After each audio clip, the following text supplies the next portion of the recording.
महत्त्वाची बातमी आहे। मनोज जरांगे आज हिंगोली जिल्हा दौऱ्यावर आहेत। जरांगेंचं हिंगोलीत रात्री जंगी स्वागत देखील करण्यात आलं, तर जेसीबीच्या सहाय्याने पुष्पवृष्टी करत हे स्वागत करण्यात आलं। आंदोलनासंदर्भात मराठा समाज बांधवांसोबत ते संवाद देखील साधणार आहेत। मुंबईत होणाऱ्या आंदोलनासाठी मनोज जरांगे आज हिंगोलीतील मराठा समाज बांधवांची संवाद बैठक घेणार आहेत।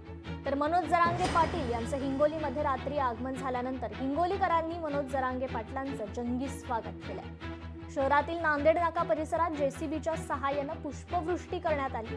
दरम्यान आज सकाळी 10 वाजता जरांगे मराठा समाज बांधवांशी आंदोलनासंदर्भात संवाद देखील साधणार आहेत। आम्ही एकही माता माऊलीला मुंबईला या म्हणलो नाही, कारण पावसाच्या दिवसात त्यांचे हाल होते। त्यामुळे माय माऊलींना एकानेही मुंबईला येऊ नये अशी आमची विनंती। जर तिथं आपल्या पोरांना लेकरा बाळाला जर सरकारनं देवेंद्र फडणवीस त्रास दिला तर मागची जबाबदारी राज्य पूर्ण आडवं उभं सगळं बंद राहणार। माय माऊल्या त्यांच्या खांद्यावरती राहिलेली गावाकडे माणसं या दोघांच्या खांद्यावरती ती जबाबदारी। शांततेत पण राज्य सुरू राहणार नाही। राज्यात एकही भाजपाचा आमदार मंत्री खासदार फिरणार नाही।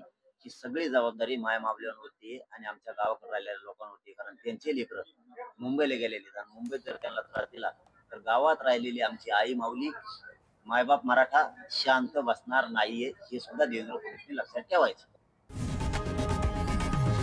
लोकशाही मराठी ऐका, पहा, जागरूक रहा।